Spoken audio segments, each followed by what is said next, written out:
여러분 안녕하세요. 네, 벌써 성품여행 4일차가 되었습니다. 여러분과 나흘째 만나니까 정말 친해진 것 같아요. 오늘 아름다운 찬양으로 또 악기로 우리에게 큰 기쁨을 주신 성도님들께 진심으로 감사드립니다. 오늘은 또 과거에서 해방되는 길 용서에 대해서 이야기하고 싶은데요. 과거의 감옥에서 해방되는 길 용서입니다. 여러분, 우리 윤숙희 집사님이 기도하시면서 우리가 오늘 이번 주 한 주간 달려왔던 여정을 기도 속에 다 얘기해 주셨어요. 복습 한번 해볼까요? 우리 첫 번째는 뭘 배웠죠? 사랑이요. 네, 사랑을 배워서 5가지 사랑의 언어를 검사해보고 또 상대의 언어와 나의 제1의 언어를 또 알아봤습니다. 두 번째는 뭘 배웠나요? 네, 용기는 용기 두 번째, 그렇죠? 두 번째 용기에 대해서 배웠죠. 네, 용기 있게 말씀해 주셔서 감사합니다. 네, 용기 어떤 용기가?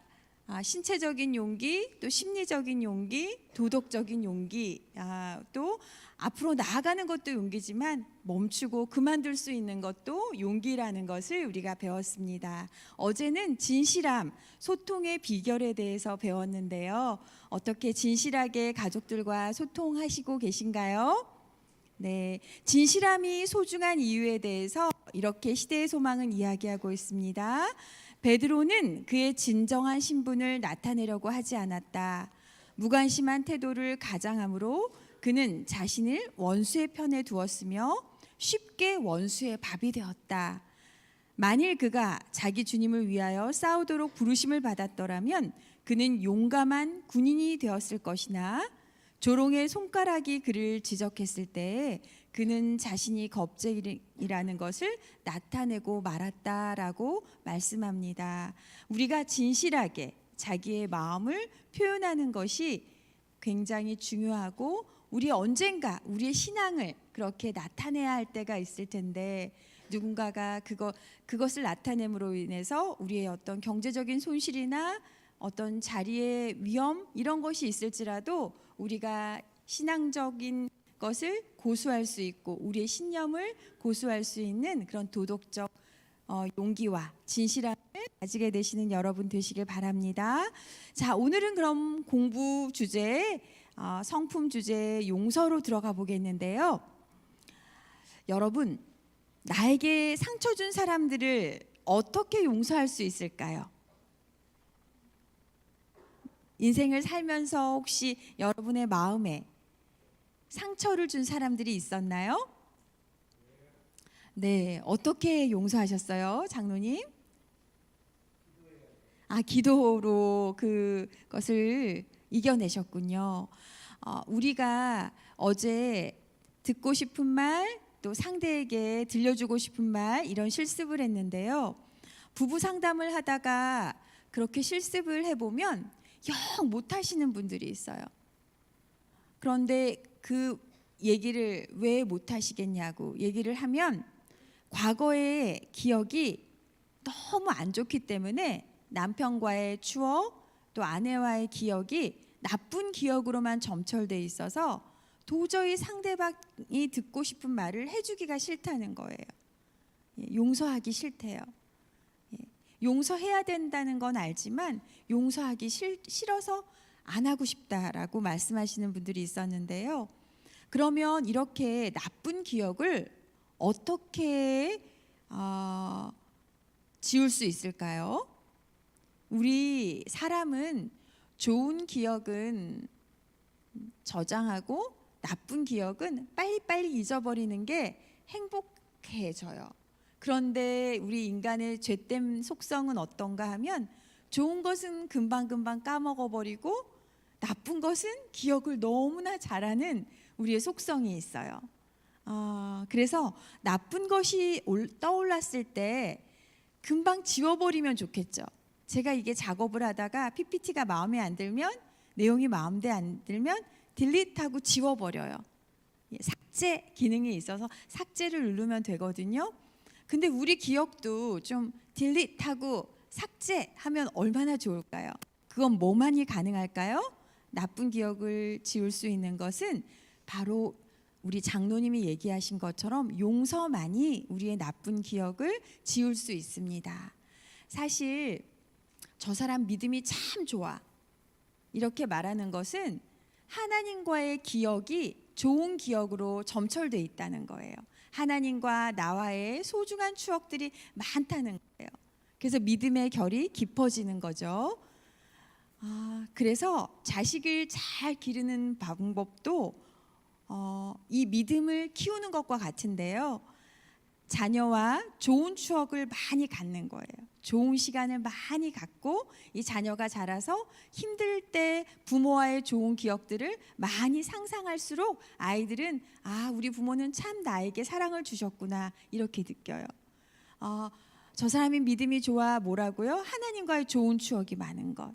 이 남편과 나 사이에 신뢰가 두터운 건 뭐예요? 서로 간에 좋은 기억들이 많은 것. 그런데 좋은 기억들을 잘 저장하시고, 잘 저장하는 방법은 내일 배워요. 관계를 잇는 다리 감사고요. 나쁜 기억을 빨리 잊어버리는 게 뭐예요? 그것이 용서입니다. 용서에 대해서 배우시겠습니다. 여기 있는 말씀 다 같이 읽어보실게요. 시작. 당신에게 상처를 준 사람을 당신의 마음에서 놓아주라. 그 상처를 더 이상 붙들지 말라. 상처를 준 사람을 어떻게 놓아줄 수 있을까? 용서하는 것, 그것만이 그들을 놓아주는 유일한 방법이다. 그들이 용서를 구할 때까지 기다리지 말라. 왜냐하면 그것은 그들과 당신 자신을 위한 것이기 때문이다. 용서가 누구를 위한 거라고요? 나 자신을 위한 것이라고 이야기합니다. 자, 인간이 행복하기 위해서는 사람 관계가 중요해요. 여기 사람 인자는 사람과 사람이 서로 기대어 있는 모습이죠. 우리 이필금 집사님, 우리 장로님하고 좀 사이좋게 기대고 좀 앉아보시겠어요? 가운데 가방을 떡 놓고 앉으셨는데 사회적 거리두기 하지 마시고 네. 네. 이렇게 서로 기대어 상호 의존하고 신뢰할 때 인간은 행복을 느낍니다. 그리고 이 사이간자 사이에는 문자 가운데 날일자가 있어요. 이 날일자는 그 사람과 나 사이에 햇빛과 같은 존재가 있는 거예요. 그분이 누구세요? 인류의 빛이신 예수 그리스도가 나와 당신 사이에 있을 때 그것이 행복의 원천이 됩니다. 그리고 이 관자는요, 빗장 관자인데요. 문자 사이에 실사자가 2개 있거든요. 실이 꼬아진 모양이에요. 실이 막 헝클어져서 막 풀르다가 헝클어지면 어때요? 처음과 끝을 빼기가 참 힘들잖아요. 엉클어져 있는 실타래에서 사람 사이에도 뭐가 이렇게 뒤틀어지고 엉클어지면 그것이 불행의 씨앗이 됩니다. 그래서 조금 삐뚤어졌을 때 그걸 빨리 매듭을 풀어야 돼요. 멜개자입니다. 이 사람 간의 관계는 우리 배틀, 성인이 말하고 듣는 거를 아주 촘촘하게 한다 그랬죠. 남의 말을 촘촘하게 듣고 자신의 표현하는 것도 촘촘하게 하는 사람, 그 사람이 성인 성자에 있는 제일 밑에 있는 배틀 임자였는데, 마찬가지로 인간관계도 이 시줄과 날줄처럼 엮여져 있어서 그것이 애증의 관계, 사랑만의 관계는 없어요. 사랑하면 상대에게 기대하게 되고 또 부응하려고 노력하고, 그게 기대에 못 미치면 실망하게 되고 또 절망하게 되고, 그러다 보면 관계가 어그러지고, 이렇게 애증의 관계가 있습니다. 이게 인간이 그때그때 갈등의 요소를 풀어야 되고, 그 사이에 예수님을 바로바로 모셔서 행복한 관계로 거듭날 수 있는 행복의 원천을 글자에서도 보여주고 있습니다. 자, 그럼 용서가 왜 중요할까요? 자, 이것을 아름다운 삶을 마무리하기 위해서 당신은 무엇이 중요한가? 라고 물어봤을 때 가장 많은 퍼센테이지를 차지한 것이 지금까지의 삶이 의미 있다고 여기는 것, 그리고 주변 정리가 잘 된 것. 주변 정리는 뭐 물리적인 정리가 아니라 지난번에도 제가 말씀드렸다시피 정서적으로 건강한 관계가, 주변 사람들과 관계 정리가 잘 된 것을 의미하고요. 마지막은 뭡니까? 네, 가족이나 의미 있는 사람들과 소중한 관계를 형성하는 것들, 그런 것, 이게 인생의 중요한 마무리를 다 관계적인 것으로 보았어요. 그래서 우리가 지금이라도 마음에 용서하지 못한 사람들이 있다면 이것들을 정리해야겠습니다. 오늘 워크숍을 통해서 그것들을 정리하시게 되길 바랍니다. 용서는 다른 사람이 아니라 나 자신에게 주는 선물이다. 용서는 포기나 망각이 아니라 변화를 위한 적극적인 의지입니다. 원망이나 복수심을 버리기 위해서는 그만큼 내면의 성숙이 필요하고, 내면의 성숙은 거저 얻어지는 것이 아니라고 고든 리빙스턴이 이야기하고 있습니다. 자, 제가 오늘 혹시 저녁 못 드시고 오신 분 계세요? 오늘 특창 연습들 하시느라고 일찍 모여 있어서 저녁도 못 드시고 오셨을까 봐 제가 상을 한 상 차렸어요. 맛있게 드시라고. 맛있어 보이시나요? 네, 맛있게 된장국하고 호박전도 정말 맛있어 보이죠? 이렇게 어떤 시인은 말하기를 인생은 고통이라는 밥과 상처라는 국을 먹고 마신다라고 이야기해요. 우리의 인생이 다 행복한 것 같지만 속을 들여다보면 상처도 있고 상처 없는 사람들이 없다는 거예요. 속속들이 들여다보면 내 마음에 가시 하나 정도는 다 있게 되는데요. 제가 연합회 가정복지 상담센터장으로 있을 때 한 상담 사례입니다. 전화가 왔어요. 제가 어린아이 돌이 막 안 된 아이가 있는데 그 아이를 데리고 상담하러 가도 되나요? 이렇게 연락이 오고, 괜찮다고, 아기를 봐줄 사람이 없으면 어떻게 놔두고 오겠냐고, 그 아이를 데리고 오라고. 인천에서부터 전철을 타고 오는 사람이었어요. 근데 상담실에 오는 소리만 들어도 그 사람이 정말 막 분노에 차서 오는지, 그런 사람들은 쿵쿵쿵쿵 막 이러고 와요. 그리고 문도 활짝 열어요. 근데 우울하고 힘이 다 빠진 사람은 아주 가만 오고 문도 살살 힘없게 열어요. 근데 아마 이 아기 엄마는 힘이 없고 우울한 분이었던 것 같아요. 근데 얼굴도 창백해 보이고 힘이 하나도 없는 엄마였는데, 상담실에 온 이유가 뭐냐고 하니까 자기가 대인기피증이 있어서 바깥 활동을 전혀 못한대요.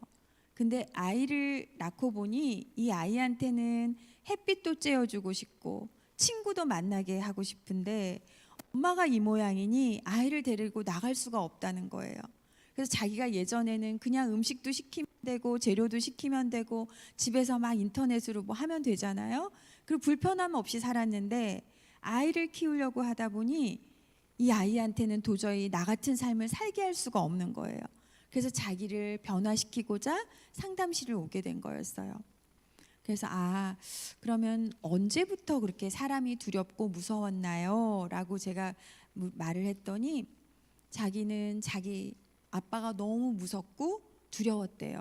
어릴 때 아버지가 술을 마시고 들어오면 엄마를 때리고, 그러면 엄마는 울고불고 막 그렇게 하고, 그럴 때마다 자기는 숨죽이고 자는 척하고 있어야 됐고, 그런데 그 엄마가 너무 그 가정폭력에 시달리다 못해 이 아이 둘을 데리고 놔두고 나가셨어요.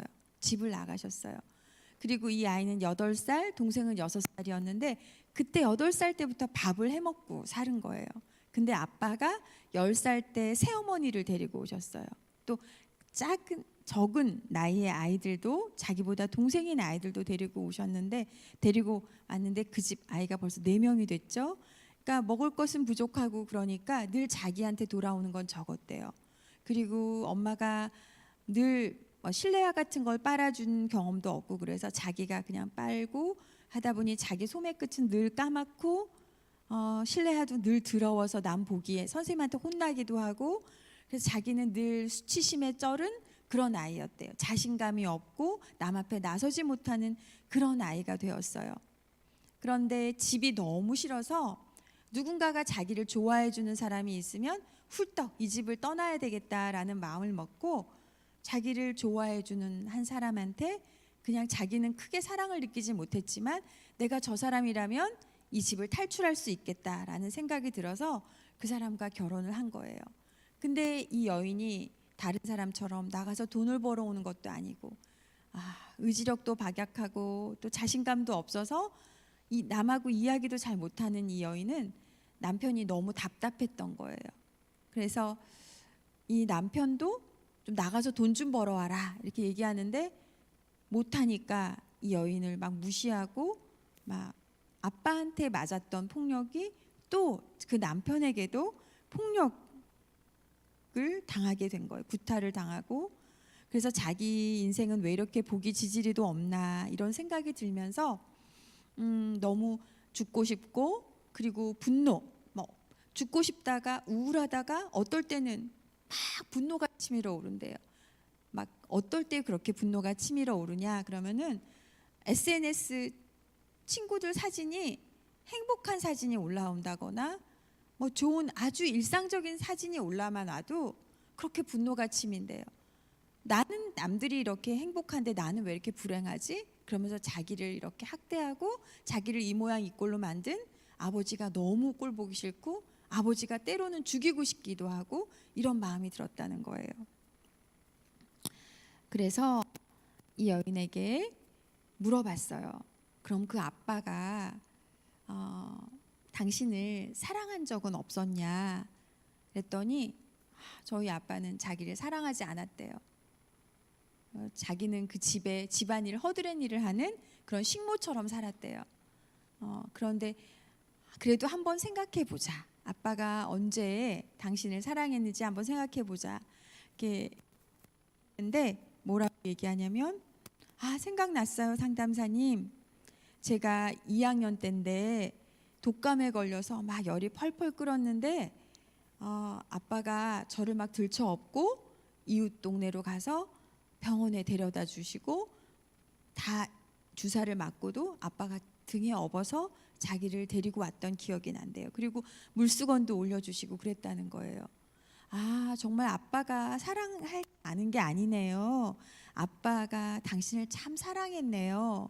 이렇게 얘기하니까 그 아빠에 대한 좋은 긍정적 기억을 얘기할 때는 눈이 반짝반짝 빛났어요. 그리고 한 16회 정도의 상담을 계속 이어갔는데요. 처음에 올 때는 그 시조사 밑에 내려가서 밥도 먹지 못했거든요. 사람들과 시선을 눈 맞추는 게 힘들어서 저 사람이 나를 어떻게 볼까 이런 두려움이 있어서 그래도 이 아기를 안고 업고 저기 인천까지 가는데 힘들어서 어떡하냐고, 밥 먹고 가라고. 제가 그래도 그냥 간다 그러고, 그럼 제가 밥을 떠서 갖다 줘서 먹게 하고 보내고 이랬거든요. 근데 한 10회기 정도 상담을 횟수를 거듭하면서 이 마음에 힘이 생기고 아버지가 자기를 사랑했다는 것을 알게 되고, 아버지 또한 폭력의 피해자라는 것을, 아버지에 대한 회상을 다시 조각을 하면서 그 아버지를 용서하게 되었습니다. 그래서 상담이 마칠 때쯤에는 시조사 식당에 내려가서 다른 사람과 눈을 마주치고 밥을 먹게 되었어요. 그리고 이 아이도 놀이터에 유모차를 끌고 나갈 수 있게 되고 어린이집에 보내고 그 엄마들과도 소통할 수 있는 사람이 되었습니다. 그를 돌아오게 한 힘은 뭐였다고요? 용서예요. 그리고 아버지의 사랑을, 아버지가 나를 사랑한 적이 있었다는 것을, 그 긍정적 기억을 회복하고 아버지를 다시 용서했을 때 그가 삶에서 그 자기의 과거를 붙잡고 있는 감옥에서 해방될 수가 있었습니다. 자, 여기 루이스 스미스가 한 말을 같이 읽어보겠습니다. 마음의 상처를 치유할 수 있는 것은 단 한 개밖에 없다. 기적의 신비한 눈이 필요하다.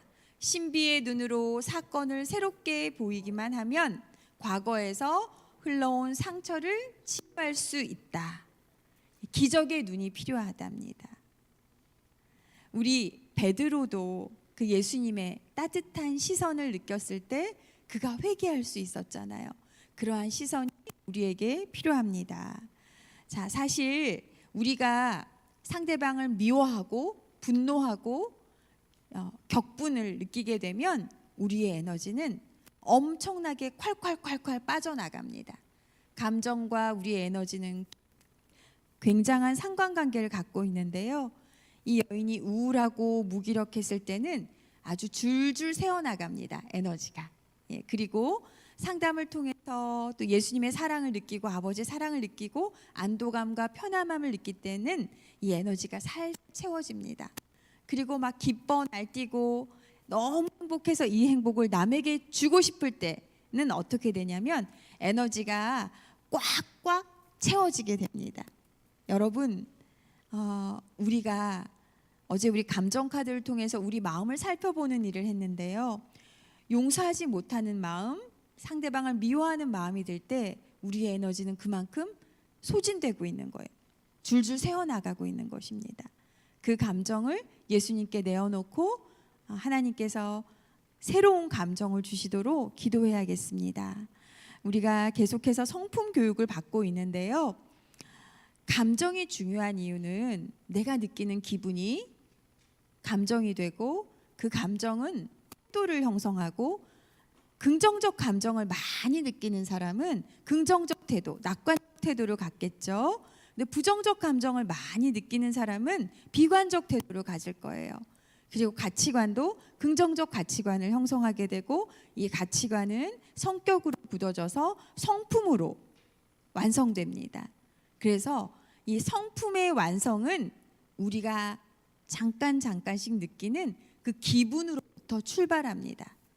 어떤 기분을 느끼느냐, 또 어떤 감정을, 어떤 상황을 맞이했을 때 내가 그 상황 속에서 어떠한 감정을 선택하느냐. 감정은 내가 느낀다고 생각하지만 그것을 우리가 선택할 수 있어요. 지금 미워하는 마음이 드네, 얼른 버려야 돼요. 예수님을 불러서 그래서 우리의 성품이 감정에서 비롯된다는 것을 배웠습니다. 자, 그럼 지금 이 시간 나누기 시간인데요. 당신은 용서라는 말을 들으면 솔직하게 어떤 생각과 감정이 드시는지 서로 말씀을 나눠주세요. 용서라는 말을 들으면 솔직하게 어떤 생각이 드는지 이야기를 나눠주시기 바랍니다.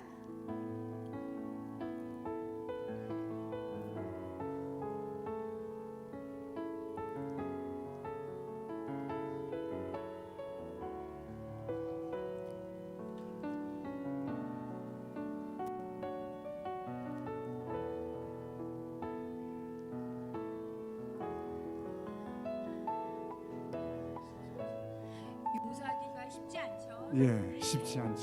쉽지 않다라는 생각이 먼저 드시는군요. 집사님은 어떠세요? 용서하면은 좀 편안한 마음이 드는데 용서해줬다는 생각이 편안한 것이다. 편안할 것 같아요. 쉽지 않다. 그렇지만 쉽지 않은 일인데 하고 나면 편안하다. 이런 마음 드시는군요. 네, 집사님은 어떠세요? 잘 모르겠어요. 네, 아직 마음에 응어리가 있으신가 보다. 용서가 안 되는 누군가가 있나 보다. 그렇진 않은데 용서 잘 모르겠다. 그러시구나. 워낙 천사표신가 봐요, 집사님. 네. 어머니, 용서하면 어떤 생각 드세요? 용서하면 먼저 내 마음이 편해져요. 용서하면 마음이 편해지고. 네, 그래요. 뭐 용서를 할 사람이 뭐 그렇게 있었진 않지만은 뭐 조그만 저거라도 그래 내가 먼저 비우자, 내가 먼저 내려놓자 하면 너무 여가 편해져 버려. 내가 먼저 내려놓자 하면 내 여기 속이 편안해지신다고요. 네. 또 기도하고. 네.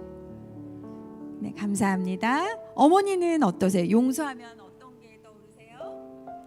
용서하게 되면 저는 말에 상처를 받은 적이 많아요. 말의 상처를 받으시구나. 예, 말에 이렇게 상처를 받고 나면은 그게 오래 가요. 내가 상처를 받으면 참 기도하면서 저 사람을 잊어버리자 이러는데도 그게 잘 안 잊어버려져요. 그걸 한번 배워볼까요? 오늘 어머니 말에 상처를 받으면 그게 오래 남으신대요. 그래서 그걸 해결하고 싶으신가 봐요. 네, 어머니, 예, 집사님, 우리 집사님은 용서하면 뭐가 떠오르세요?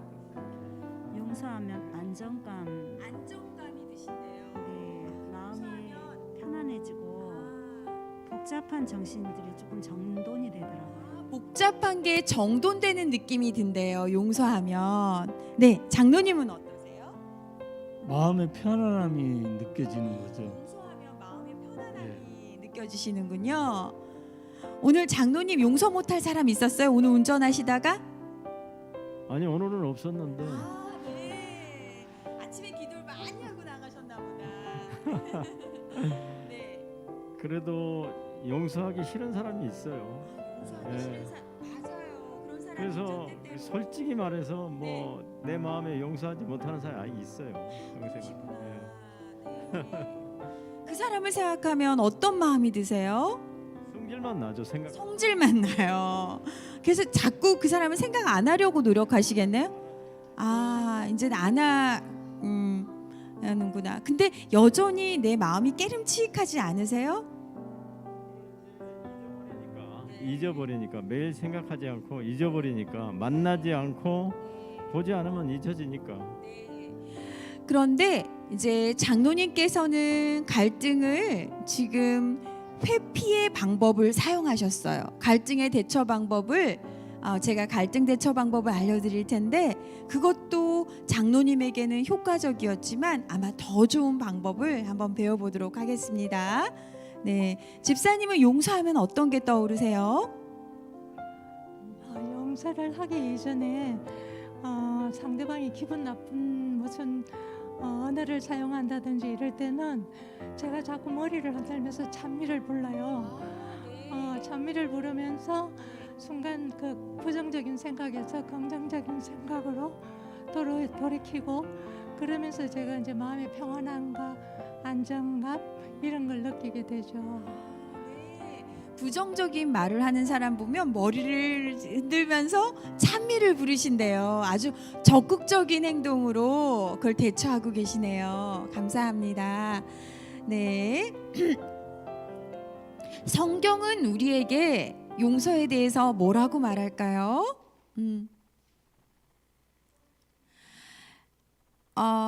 여기 용서를 정의한 프레드 러스킨이라는 학자, 용서를 연구한 학자입니다. 같이 한번 읽어보실까요? 용서는 과거를 받아들이면서 미래를 함께 움직일 수 있도록 하는 열쇠를 우리 손에 쥐어준다. 용서는 뭐를 우리에게 준대요? 관계의 열쇠를 준대요. 관계의 열쇠를. 그리고 과거를 해결하고 미래를 열 수 있는 열쇠를 우리에게 준대요. 용서하고 나면 두려운 일이 적어진다. 아까 우리 수석 집사님이 그 얘기를 해주셨어요. 두려울 게 없어요. 용서하고 나면 마음이 편안해져요. 이렇게 말씀하셨는데 용서를 연구한 학자도 이렇게 얘기했네요. 성경은 이렇게 얘기합니다. 이사야서 53장 5절에 그가 찔림은 우리의 허물 때문이요 그의 상함은 우리의 죄 때문이라.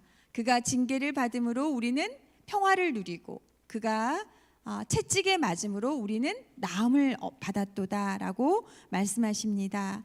우리 예수님께서는 우리의 모든 죄를 용서하셨다고 하셨는데요. 너희가 사람의 잘못을 용서하는 너의 하늘 아버지께서도 너의 잘못을 용서하시려니와. 마태복음엔 이렇게 얘기하고 있고요. 하나님께 먼저 너희가 나오기 전에 너희끼리 먼저 해결을 하고 와. 하나님은 이렇게 얘기하십니다. 근데 우리가 먼저 해결을 잘 안 하려고 하는 것 같아요. 우리가 용서에는 많이 배웠는데 용서하는 방법을 구체적으로 배워본 적이 없죠. 예, 나 곧 나는 나를 위하여 내 허물을 도말하는 자니 내 죄를 기억하지 않겠다라고 말씀하십니다. 저는 여기에 있는 예수님 그림을 너무 좋아하는데요. 우리는 각각 제 갈 길로 떠나서 길을 잃은 양과 같이 살았는지 모르겠어요. 그런데 예수님께서는 너 어디 갔다 왔어 이놈아? 내가 널 찾느라고 얼마나 힘들었는데. 이렇게 하지 않으시고 이렇게 너 힘들었지? 얼마나 목말랐니? 하시면서 물을 떠서 여러분에게 주세요. 저희 집에 개가 한 마리 있는데요. 유기견인데 저희 아들이 데리고 왔거든요. 근데 이 개가 밥이 이렇게 사료를 주면 잘 안 먹어요. 그래서 뭘 다른 거를 섞어서 주면 먹거든요. 근데 그래도 잘 안 먹을 때는 저희가 잘 먹게 하는 방법이 있어요. 사료를 손에다 올려서 개 입에다 갖다 주면 그 한 그릇을 다 먹어요. 이 강아지는 뭐가 필요했을까요? 주인의 사랑이 필요했던 거예요. 내가 혼자도 먹을 수 있는데 저 좀 사랑해 주세요. 이렇게 하는 것 같아요. 마치 예수님은 그런 우리를 아시고 그런 결핍을 아시고 예수님께서 이렇게 양에게 물을 떠주시는 모습이 감동이죠. 이렇게 여기 하얗게 쌓인 눈처럼 예수님은 우리의 죄를 다 주홍 같을지라도 양털같이 하얗게 하리라고 약속하셨습니다. 자, 제가 여기에 있는 아주 엄청난 일을 하나 소개해 드리려고 하는데요. 잘 한번 들어보시기 바랍니다. 어느 날 당신의 아내가 이런 말을 한다면 잘 들어보세요. 여보, 당신과 사느니 난 혼자 사는 게 더 행복할 것 같아요. 이제 롤러코스터 같은 삶은 이제 탈출하고 싶어요. 당신은 사랑하지만 더 이상 이런 식으로 살진 않을래요. 많이 기다렸는데 당신과 대화하려는 노력도 많이 했고요. 당신은 항상 내 말을 귀담아 듣지 않아요. 난 당신을 변화시킬 수 없어요. 그동안 그건 당신한테 달린 거니까 그냥 난 내 인생을 살아야겠어요. 강준선 목사님, 사모님이 그럴 리는 없지만 어느 날 이렇게 말했어요. 예, 그러면 어떤 마음이 드실 것 같아요? 죄송합니다. 네, 이렇게 하신대요. 근데 또 더 놀라운 아내의 통보는 뭐라고 하냐면 그리고 한 가지, 나 당신이 섬기는 교회, 그 교회도 이제 안 나갈 거예요. 당신의 리더십은 이제 따를 가치도 없으니까요. 하고 얘기해 버렸어요. 자, 너무 깝깝하죠. 목사님이 이럴 때 어떻게 해야 돼요? 회개하라. 네, 이거는 정말 실제 있었던 일이거든요. 그 영성을 강조하고 믿음을 강조하고 정통 신학을 강조하는 목사님이 목회를 열심히 했어요. 그랬는데 자기의 가정은 점점 피폐해져 가는 거예요. 그리고 영성도 정서적으로 안정이 되어 있어야지 정서적인 안정 다음에 영적인 성숙이 따라오는구나를 비로소 깨닫게 됐어요. 그래서 피터 스캇 로지라는 목사님이신데요. 이 목사님이 정서적으로 건강한 영성이라는 책을 쓰셨거든요. 이 아내가 목사님이 일로 너무 바빴을 때 아내를 돌보지도 않고 그럴 때 이 아내가 남편에게 이런 말을 던졌을 때 이 목사님은 너무너무 당황스러웠대요. 내가 잘못한 게 뭐 있지? 짧은 순간 내가 어쩌다가 이런 일을 당하게 된 거지? 하고 놀라서 아내 앞에 마치 발가벗겨진 기분이었다 그러더라고요. 그런 수치심이 나중에는 부인에 대한 원망이 생기고 갑자기 어떤 사람들이 사람을 죽이는지에 대해서도 이 목사님이 알 정도로 그런 마음이 아내를 이 순간 한순간에 어떻게 처리하고 싶은 마음이 들 정도로 그렇게 심한 미움과 그런 마음이 들었다고 그 책에 이렇게 표현되어 있어요. 아내가 교회를 떠나겠다고 하자 이 목사님 뭐라고 쓰셨냐면 우리 이필금 집사님이 같이 한번 읽어주시겠어요?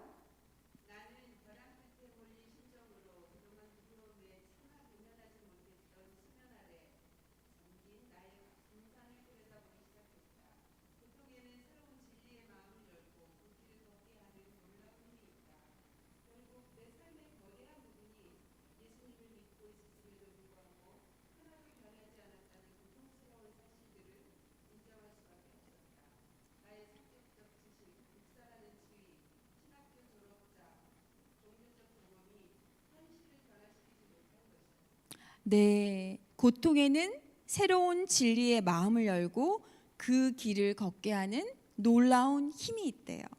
여러분이 지금 고통스러운 마음을 간직하고 계시다면 어쩌면 하나님이 여러분이 지금껏 가던 길에서 돌이켜서 새로운 길을 다시 한번 가보라고 권유하신 것인지도 모르겠습니다. 예, 진정한 영성의 핵심은요. 사실 진정한 영성의 핵심은 거짓된 자아를 버리고 참된 자아로 태어나는 데 있습니다. 그래서 에베소서에는 옛사람을 벗어버리라 라고 의와 진리로 거룩함으로 지으심을 받으라 라고 권면하고 있는데요. 진정한 영성의 핵심은 어거스틴의 고백록에 의하면 같이 한번 읽어보실까요? 시작. 자기 자신으로부터 멀어진다면 어떻게 하나님께 가까이 나아갈 수 있겠는가?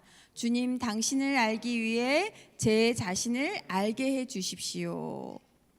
여러분이 품성 여행을 하면서 왜 이렇게 계속 나에 대해서 들여다보게 하지? 이렇게 궁금하셨을 거예요. 근데 어거스틴이라는 이 고백록을 쓴 어거스틴은 하나님을 알기 위해서라도 나 자신을 알아야 한다라고 말하고 있어요. 여러분이 나의 사랑의 능력, 또 용기, 진실함, 오늘은 또 용서에 대해서 배우시는데 또 칼뱅의 기독교 강요에서는 우리의 지혜는 크게 두 분으로 구성되어 있다. 무엇과 무엇? 하나님에 대한 암과 자신에 대한 암이다. 자신에 대해 많이 알게 되면 알수록 타인을 이해하게 되고 타인을 이해하는 폭이 넓어지면 넓어질수록 보이지 않는 하나님에 대한 이해, 하나님에 대한 사랑의 폭도 넓어집니다. 그런데 우리는 신학만을 강조했어요. 성경을 인지적으로 공부해서 머리는 이만큼 큰데 용서해야 돼. 하나님이 용서하라고 하셨어. 라고 인지적으로는 알고 있지만 이 가슴으로 내려와서 그걸 현실에서 용서하고 있지 못한 게 우리 현실입니다. 영성이라는 글자는요. 이 신령한 영자는 비우자와 입구자 3개와 장인공자 사람인자 2개가 있는데요. 하나님과 성령님과 예수님이 창조에 같이 참여를 하셨죠. 그리고 장인공자는 만들다라는 뜻이에요. 아담과 하와를 성령의 수면 위에 운행하시는 그 세 분의 하나님이 같이 인간을 만드신 모형이 나오고요. 성품 성자는 마음 신변의 날생자입니다. 진정한 영성은 하나님을 잘 아는 것도 영성에 포함되지만 사실은 생명을 가진 모든 것을 사랑하는 마음을 갖게 하는 것이 영성입니다. 여기 있는 식물, 또 동물, 또 생명을 가진 모든 어린아이, 어르신, 노인, 우리 교회 공동체 모든 것의 마음을 공감할 수 있게 되는 것, 그것이 진정한 영성의 핵심입니다. 자, 그러면 여러분의 용서 능력이 어떻게 되는지 한번 체크해 보실까요?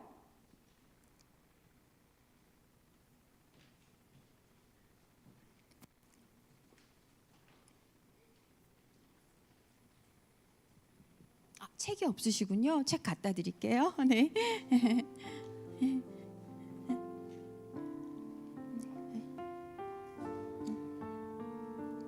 볼펜도 좀 네.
용서는 그건 사랑의 능력이고요. 이건 첫째 날 한 거고요. 네, 오늘은 용서예요. 네. 예, 여기 있습니다. 여기 용서 능력 평가. 네.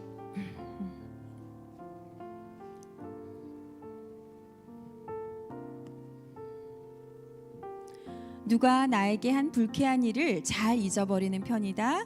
나는 결코 다른 사람에게 복수를 꾀하지 않는다. 비록 적이라 하더라도 그들이 고통받는 것을 원하지 않는다. 용서하고 있는 것이 최선이라고 믿는다. 나에게 함부로 대하는 사람의 행동을 이해하려고 노력한다.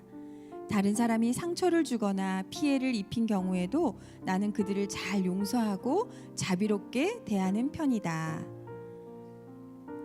자, 여러분, 나의 용서 능력이 20점이 넘으시는 분? 네, 감사합니다. 나 용서 능력이 한 15점 정도 돼요 하시는 분 손 들어 보실까요? 그렇군요. 네, 감사합니다. 예. 만약에 여러분의 점수가 26점 이상이 나왔다면 여러분은 매우 탁월한 용서 능력을 가지고 있으므로 대표 강점으로 개발해 주시기 바랍니다. 자, 그러면 우리 이미지 카드를 보면서 질문을 한번 해보도록 하겠는데요. 여러분, 이 그림을 보시면 어떤 마음이 들고 어떤 생각이 드시는지요? 그림에 주목해 주시기 바랍니다. 이 그림은 보면 어떤 생각이 드나요? 여기 5가지 질문이 나와요.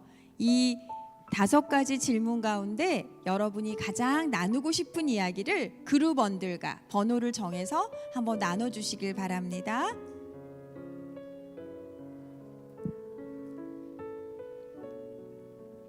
이 그림을 보면 어떤 생각이 드나요? 누구에게 용서받은 경험이 있나요? 용서받았을 때 어떤 감정을 느꼈나요? 누군가를 용서한 경험이 있나요? 용서했을 때 어떤 감정을 느꼈나요? 아직 용서하지 못한 상대가 있다면 그 사람에게 어떤 말을 하고 싶은가요? 그 사람에게서 어떤 말을 듣고 싶은가요? 또는 우리 사회에 용서가 필요한 까닭은 무엇일까요? 여러분에게 딱 와닿는 주제가 있으면 하나를 정해서 이야기를 한번 나눠보시기 바랍니다.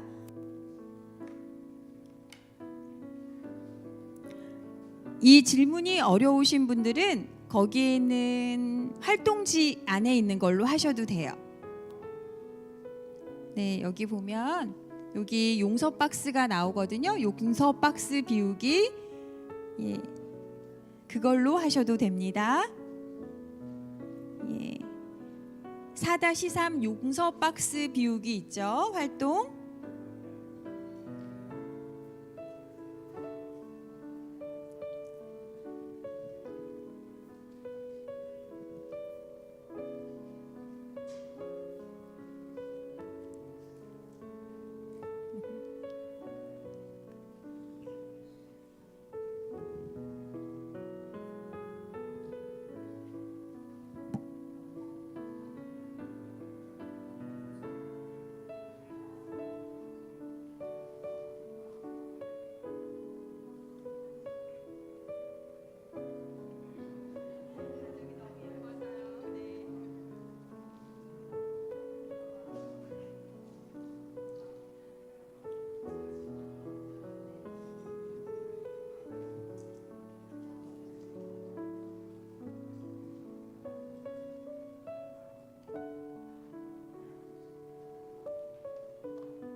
우리 장로님 모셔서 장로님의 용서 이야기 한 이야기 들으시겠습니다. 장로님 앞으로 잠깐 모실게요.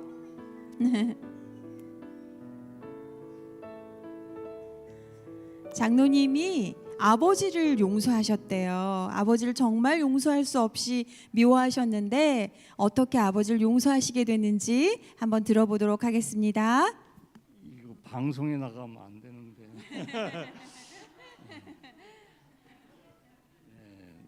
가까이 대고 말씀하세요. 저는 처음에 교회를 다닐 때 아버지가 교회 가는 것을 너무 반대하셨어요.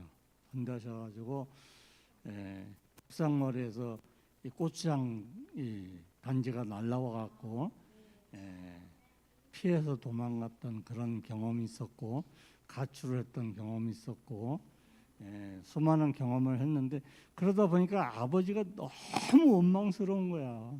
왜 맨날 술만 잡수시면은 집안을 그냥 그렇게 하는지 이해가 안 갔어요. 근데 제가 이제 교회를 다니면서도 그게 이해가 안 갔는데, 어느 날 이 아버지를 용서하고 나니까 아버지가 이해가 가는 거예요. 우리 아버님이 6.25 참전 용사이면서 훈장을 받았는데, 사람을 많이 죽여서 훈장을 받은 거예요. 무공 훈장을 받으셨는데 보훈 대상자지요, 제가. 그런데 그러다 보니까 이 아버지가 정신적으로 사람을 많이 죽였다고 하는 그런 생각을 잊으려고 하다 보니까 술에 쩔어서 사신 거예요. 그걸 이해가 안 갔죠. 그걸 몰랐는데, 그걸 알고 나니까 아버지에 대한 감정이 사라지고, 그러다 보니까 내가 가정에서도 제가 성격이 굉장히 급했었거든요. 급해서 뭐 우리 어머니도 아시지만 성격이 너무나 급하니까 내가 성질을 내면은 뭐 집안에 말릴 사람이 없는 거예요. 우통을 벗어서 찢으면서까지 이렇게 성격이 그렇게 날카로웠었는데, 그런 성격이 차분해지고, 집안에서도 내가 성질을 참아지는 거죠. 참아지는 거예요. 예수님께서 아버지가 그렇게 고생을 하셨는데, 내가 그 아버지를 이해하고 나니까, 아버지를 용서하고 나니까, 아버지가 너무 불쌍한 거예요. 너무 불쌍하고, 예수님이 나를 구원하시기 위해서 돌아가신 그 사실을 깨닫고 나니까 용서 못할 사람이 아무도 없는 거죠. 그래서 용서는 굉장히 중요한 거고, 내 삶을 변화시키는 그런 경험이었다고 이야기하고 싶습니다. 용서하면서 삽시다. 네, 아버님의 인생을 새로운 눈으로 바라보셨습니다. 아버님의 인생을 새로운 눈으로 바라보시고, 아버지도 또한 전쟁의 피해자였다는 것을 깨닫게 됐을 때 아버지를 인정하게 되고 수용하게 되고 용서할 수 있었던 것 같습니다. 용서의 첫 시작은 새로운 눈으로 바라보기입니다. 새로운 눈, 신비의 눈, 예수님의 성령으로 입혀주신 사랑의 눈이 필요합니다. 용서에 대한 설명인데요. 여러분 안녕하세요. 삶의 의미 있는 주제들을 재미있게 배워보는 즐거운 인성교육 시간입니다. 오늘은 절제와 관련된 덕목인 용서 강점에 대해서 배워보도록 하겠습니다.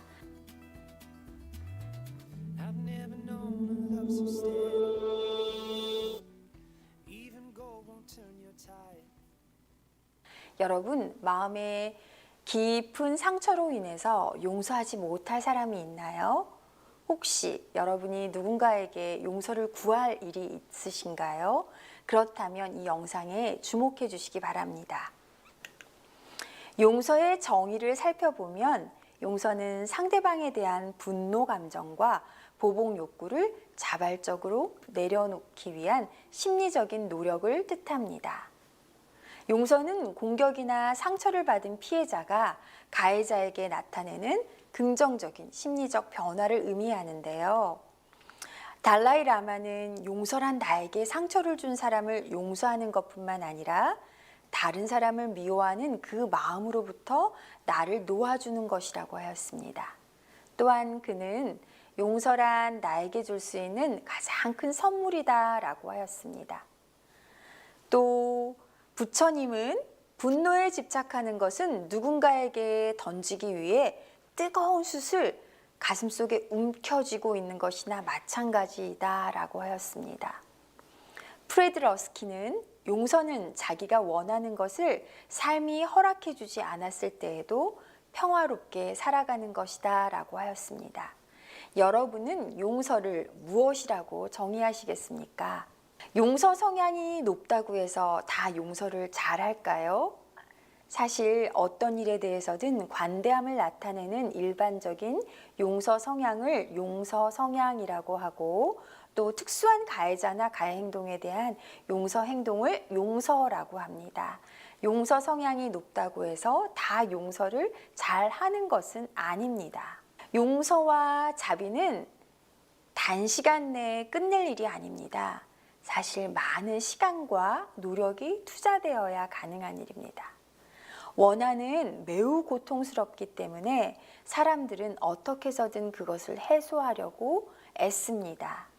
때로는 부정적인 방법을 동원해서라도 또 그것을 해결하려고 복수하려는 마음을 먹기도 합니다. 때로 복수의 유혹은 굉장히 강렬해질 때가 있는데요. 이러한 고통과 유혹을 이겨내는 것은 매우 어려운 일이라고 볼 수 있습니다.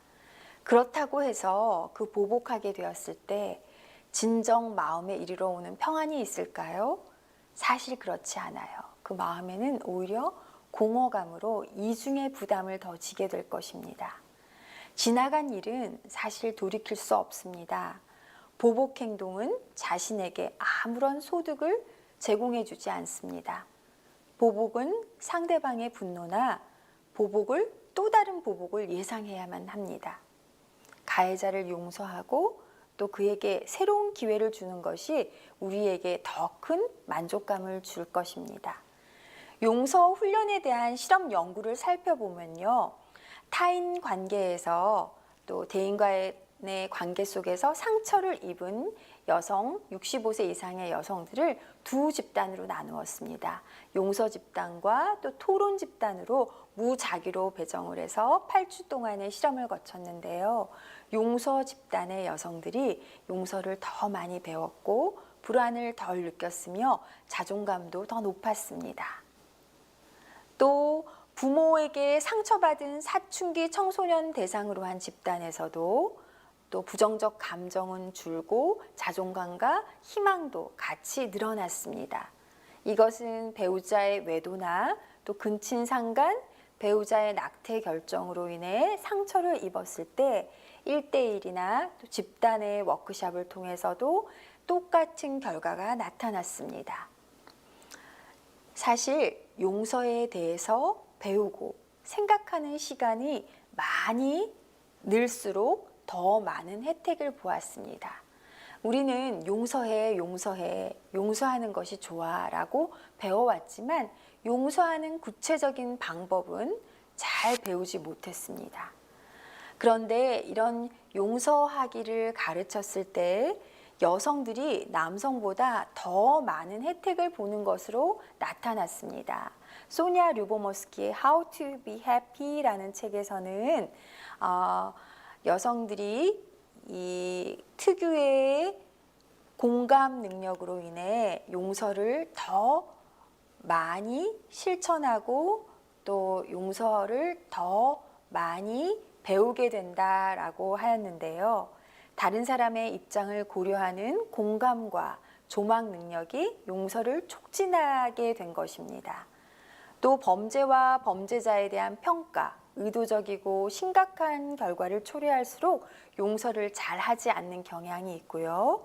또 사과를 구하는 행동은 용서를 촉진합니다. 용서를 구하며 사죄하는 범죄자에 대해서는 피해자가 동정심을 갖게 되므로 범죄자에 대한 분노와 보복 욕구가 감소하게 됩니다. 용서는 피해자와 가해자의 관계에 의해 영향을 받는데요. 서로의 관계에 대한 만족과 헌신도 또 친밀도가 높을수록 더 쉽게 용서하는 경향이 드러났습니다. 용서에 관련된 성경 말씀을 보겠습니다. 너희가 사람의 과실을 용서하면 너희 천부께서도 너희 과실을 용서하시려니와. 마태복음 6장 14절에는 다음과 같이 말씀하시고 계십니다. 또 골로새서 3장 13절에는 누가 네게 혐의가 있거든 서로 용납하여 피차 용서하되 주께서 너희를 용서하신 것과 같이 너희도 그리하고 라고 말씀하십니다. 용서를 연구한 많은 학자들은 용서에 심리적인 유익이 있을 뿐만 아니라 신체적인 유익이 있음도 밝혀냈습니다. 혈압과 심장 박동수가 줄어들고요. 우울증과 스트레스가 감소하며 긍정 정서와 행복감을 더욱더 많이 느꼈습니다. 얼굴의 근육 긴장도도 더 낮아졌고요. 숙면을 취하게 되었으며 두통이나 요통, 감기도 쉽게 걸리지 않았습니다. 또 삶의 목표가 원대해지고 대인관계도 원활해지는 것을 보였습니다. 사실 이렇게 용서에 대해서 배우고 보니 용서는 할까 말까 선택의 문제가 아니라 필수인 것 같습니다. 여러분 어떠세요? 용서할 마음이 좀 드시나요? 용서에 대한 오해를 살펴보도록 하겠는데요. 용서는 약한 사람이 하는 것이라는 오해가 있는데 용서는 사실 용기 있는 강한 자만이 할 수 있는 것입니다. 용서하면 다 화해해야 하나요? 그렇진 않습니다. 용서하기와 화해하기는 다른 내용입니다. 용서는 개인의 내적 과정이라면 화해는 대인 관계의 과정입니다. 학교 폭력 사태가 일어났을 때 그 안에는 피해자와 가해자가 있게 되는데 서로 용서해야지 라고 말을 하는데 사실 그것은 간단한 문제가 아닙니다. 용서했더라도 화해하는 데까지 걸리는 시간은 충분한 시간이 걸립니다. 우리 바깥에 상처를 입어도 그 상처가 다시 새살이 돋아나는 데는 오랜 시일이 걸립니다. 저희 신우 남편께서는 몇 해 전에 심장 수술을 하시게 되었는데요. 심장 수술을 하고 나서 그 의사분이 뭐라고 얘기하셨냐면 그 안에 있는 내상은 바깥의 상처보다 아무는 데 더 오랜 시일이 걸린다고, 적어도 2년의 시간은 걸린다라고 이야기하는 것을 들었습니다. 하물며 몸속 깊은 상처도 2년의 세월이 걸리는데 눈에 보이지 않는 마음의 상처는 어떠할까요? 그 상처가 치유되기까지는 참 수많은 세월이 걸려야 할지도 모르겠습니다.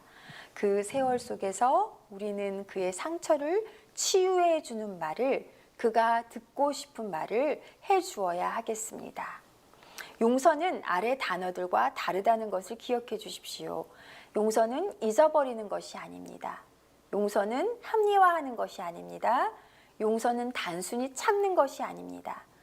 용서는 단지 사면하거나 면제하는 것이 아닙니다. 또 용서할 때 경계해야 할 것이 있습니다. 거짓으로 용서하지는 않았는지, 또 성급하게 용서하지는 않았는지, 억지로 용서하지 않았는지 한번 여러분 자신을 점검해 보시길 바랍니다. 우리는 매년 기도주일을 맞이하면 하나님께 내가 지은 죄를 회개하고 또 용서를 구하는 행동을 하고 용서를 받곤 하는데요. 여러분 어떠셨나요? 그럴 때 거짓으로, 물론 거짓은 아니겠지만 깊은 성찰의 경험 없이 실제적으로 그 사람과의 관계에서 진정한 화해와 사과를 구하는 행동 없이 한 것은 의미가 없습니다. 실제 네가 네게 혐의가 있거든 하나님께서는 피차 서로 간에 풀라라고 이야기하고 계십니다. 하나님께 가기 전에 먼저 너희가 있는 곳에서 용서르라고 말씀하시고 계십니다. 여러분, 여러분의 마음을 건드리고 있는 그런 상처가 있다면, 또 오늘 기억나는 일들이 있다면 먼저 사과의 말을 전해보시고 또 상처를 치유하는 말을 먼저 건네보시길 바랍니다. 용서에 대한 한자풀이를 살펴보겠는데요. 이 용서할 때 용자는 얼굴 용자고요. 가칠 여자와 마음 심자가 모여서 상대방의 얼굴을 마치 나와 같은 마음으로 들여다보는 것이 용서입니다. 마치 예수님이 범죄한 베드로를 쳐다보는 시선으로 바라보는 것이 바로 용서의 시선인 것입니다. 여러분, 그러한 시선으로 상대방을 바라보고 또 자기 자신을 또 바라봐 주시는 사람들이 되시길 바라겠습니다. 우리는 대다수의 사람들은 타인은 용서를 잘하면서 자기 스스로는 용서하지 못하는 사람들이 참 많은 것 같아요. 우리 자기 자신의 약점에 대해서도 용서하고 또 수용할 수 있는 그런 너그러운 사람만이 상대방도 포용할 수 있다는 것을 명심하시게 되길 바랍니다. 다음 시간에 만날게요. 네, 용서에 대한 이론을 잘 배우셨나요? 네, 여러분에게 용서가 좀 도움이 되실 것 같으신가요? 사실 제가 이 성품 교재를 여기는 월화수목금토 이렇게 해서 6개 주제를 담았는데요. 총 24개의 주제가 있어요. 총 24개 주제가 이미 다 만들어졌고 영상도 24개 이렇게 다 만들어 놓았어요. 그래서 여러분이 1기 과정을 마치시면 목사님께서 요청을 하셨어요. 이걸 우리 또 오남교회 성품 여행을 시작한 분들이 한 번 칼을 뽑았으면 끝을 봐야 되잖아요. 그래서 성품 여행 1차, 2차, 3차, 4차까지 다 이렇게 완주하셔서 아름다운 성품을 또 개발하고 훈련하시게 되길 바랍니다. 예, 용서 박스 비우기 아까 말씀들을 하셨는데요. 시간이 많이 지나간 관계로 용서 걸림돌을 찾기는 여러분이 집에서 나의 용서 걸림돌은 무엇인가 한번 찾아보시기 바랍니다. 용서의 삼각형을 하나 알려드리려고 하는데요. 용서해 할 때 용서가 바로 되진 않아요. 용서의 과정이 있는데요. 먼저 사과하기가 우선되어야 합니다. 사과하기, 다시 말하면 용서를 구하기죠. 용서를 구하는 행동이 있고 용서하기가 있고, 우리는 용서하면 화해해야지. 우리 아들들이 싸울 때 둘이 싸우면 어떻게 엄마가 빨리 화해 이러잖아요. 억지로 화해를 요청해요. 그런데 서로 잘못한 아이가 형에게 용서를 구하고, 또 형이 잘못했으면 형이 아우에게 용서를 구하는 행동을 해주고, 그럼 동생이 용서하거나 형이 용서하고, 그 다음에 화해할지 말지는 그들이 선택하게 하셔야 돼요. 마음의 앙금이 우리는 이거를 용서와 화해는 동일한 거야 라고 생각하기가 쉬운데, 아까 이론에서도 배우셨지만 화해는 인간은 심리적 동물이기 때문에 정서는 하루아침에 사라지지 않아요. 그렇기 때문에 그것이 상처가 나는데도 시간이 걸리듯이 빨리 좋아져야 되는 거 아니야? 이렇게 막 도덕적으로 또 심리적으로 압박감을 느낄 수가, 내가 그리스도인인데 이래도 될까라는 죄책감을 느낄 수가 있어요. 그래서 그 많은 그리스도인들에게는 이런 신경증적인 불안이 많다고 했어요. 그래서 불안장애나 우울장애를 더 많이, 비기독교인보다 더 많이 경험한다고 하거든요. 내적으로 그런 갈등이 해소되지 않았기 때문에. 그런데 내 마음에 용서했으면 그 화해하는 과정에도 하나님이 역사하실 것이야 라고 믿고 인내하고 그때를 기다리는 것이 필요합니다. 예, 그래서 우리 형제들 기를 때 그렇게 해주시기 바랍니다. 반드시 뭐 하라고요? 사과를 구하는 행동이 있고, 용서하고 그 다음에 화해를 강요하지는 마시라는 거 기억해 두시고요. 여기에 보니까 용서하기에 가장 도움이 되는 것은 자기 자신이었어요. 그리고 용서하는데 가장 걸림돌이 된 요인도 역시 자기 자신이었어요. 그러니까 용서의 키는 누가 갖고 있는 거예요? 타인에게 있지 않아요. 저 사람이 나한테 사과해 오면 내가 하지가 아니라 나에게 키가 있다는 것을 기억하시기 바랍니다. 예. 그리고 오늘 이렇게 다 활동을 다 못해서 너무 아쉬운데요. 제가 여기 있는 편지를 하나 읽어드리려고 합니다. 저희가 이 품성교육을 저희 숲속학교에서도 했는데요. 숲속학교 선생님 박진숙 선생님의 용서 편지예요. 언니가 이제 더 이상 이 세상에 있지 않다는 소식을 들었어. 이건 올케 언니에 대한 이야기입니다. 이 올케 언니가 시집을 와서 옛날에는 자식을 많이 낳으니까 자기가 그때 겨우 초등학생이었대요. 국민학교를 다니고 있었는데 이 올케 언니가 그렇게 자기를 구박을 했대요. 이제 그 얘기를 하는 거예요. 영원할 듯 이어왔던 증오로부터 이제 막 헤어나와 용서의 말을 하고 싶었는데 그렇지만 너무 늦었다는 생각은 들지 않아. 이건 평생 지고 온 나의 문제였으니 내 안에서 풀면 될 것 같아. 언니와 함께한 날의 어둑한 장면들, 가늘게 째려보는 눈길과 때리기 위해 올라간 큰 손이 생각나. 언니가 아버지에게 참소해서 아버지는 어머니를 마구 때리셨지. 나를 늘 애지중지하시는 아버지의 무서운 모습은 언니가 만들어낸 것이라는 걸 난 잘 알고 있었어. 언젠가 원수를 갚으리라 생각했지. 훌륭하고 멋진 사람이 되어 언니 앞에 나타나 완전히 압도하는 광경을. 그러나 그 상상은 더 이상 나아가지 않았어. 손을 들어 때리거나 비난의 말 하는 것은 생각도 못하고 배우지도 않았던 어린아이의 순수함이 있었어. 그래도 미움의 못생긴 나무는 중년이 지나 노년에 이르기까지 내 안에서 자라며 어둑한 장소를 만들어 있었고, 이 선생님이 60세가 넘으신 분이시거든요. 이미 그래도 만들고 있어. 그것을 몰아낸 방법이 없었어. 그것이 나를 해치고 생명을 시들게 하는 독소인데도 깊이 간직한 채 살아왔어. 그리스도인으로서 용서하라 하시는 말씀에 오래 순종하지 못했는데 마침내 용서하고 싶은 마음을 주셨어. 그 마음 잘 정리하지 못한 채 이번 품성교육 시간에 용서에 대해 자세히 배우며 이렇게 말할 기회를 얻게 되어 기쁘게 생각해. 이 언니가 살아있지 않아요. 근데 이걸 배우고 이 선생님이 너무 통탄해하는 거예요. 근데 선생님, 저 용서하고 싶은 사람이 있는데 그 사람이 이미 돌아갔어요. 어떻게 하면 되죠? 그 돌아가신 그 언니에게 편지를 쓰시라고 이렇게 얘기를 했어요. 그래서 편지를 써서 낭독하고 그것을 낭독한 편지를 태우는 작업을 했어요. 그리고 그 언니와의 나쁜 기억들을 다 날려보냈어요. 그러더니 여기에 있던 무거운 짐이 다 날아간 것 같이 가벼우시다고 그렇게 하시더라고요.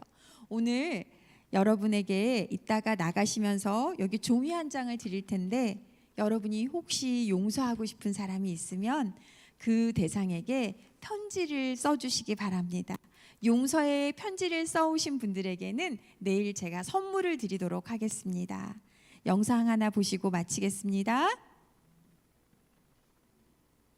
용서의 힘. 미국에서 가장 극악한 연쇄살인범인 게리 리치웨이는 여성을 살해한 혐의로 선고를 받게 되었다. 녹색강의 살인자라고 불린 그는 2003년 11월 5일 시애틀에서 고등법원에서 살인 행위를 시인했다. 2003년 11월 5일 리치웨이 모든 범죄 행각에 대해 신문하였다. 그는 48명의 여성을 살해한 혐의로 기소되었다. 그는 검찰에 피해자들에 대한 정보와 그들의 시신이 어디 묻혀 있는지에 대해 협조하기로 했다. 그렇게 함으로 사형을 면하려고 노력하였다. 리치웨이 씨, 린디리를 죽인 1급 살인죄를 인정하십니까? 네, 인정합니다. 다른 지역에서 저지른 1급 살인죄에 대해서도 인정하십니까? 네, 인정합니다. 그가 저지른 살인죄에 대해서도 그는 어떤 죄책감도 없었어요. 수많은 사람들을 죽였지만 그들이 누구인지 기억하지 못했어요.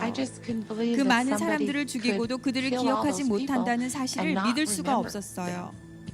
Neither could the angry 2003년 12월 relatives of 18일 his 리지웨이가 victims, 석방 who 없는 were 종신형 invited to 선고를 speak in 받았을 court 때 when Ridgway was 분노한 sentenced 가족들이 to life 한마디씩 without 하도록 parole on 허락되었다. December 18, 2003. 내가 살해한 여자들을 기억하지 못한다고 했지만 우리는 기억하고 있다. 죽은 여자들이 내겐 아무 의미가 없다고 했지만 그러나 우리에겐 모든 것이었다. 그녀는 우리에게 엄마였고 아내였고 여동생이었다. 우리는 그녀를 그리워하고 있다. 게리 리지웨이는 유가족들이 조롱하고 저주해도 얼굴에 표정의 변화가 없었습니다. 넌 짐승이야. 오랫동안 잔인하게 고통받으며 죽어버려라. 지옥에나 가버려라. But then the emotionless 이런 facade 저주 finally 속에서도 cracked 꿈쩍 when 같던 the father 리지웨이를 of one of his 변화시킨 victims 사람이 appeared to 나타났다. surprise him with a 리지웨이의 dose of 살해당한 human 자식을 둔 kindness. 로버트 루시였다. 리지웨이 씨,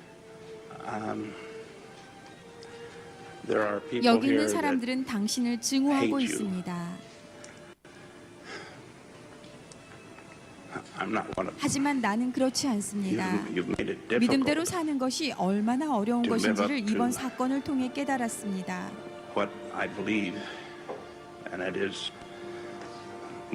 그것은 하나님께서 말씀하신 것처럼 용서하는 것입니다. 당신은 용서받았습니다.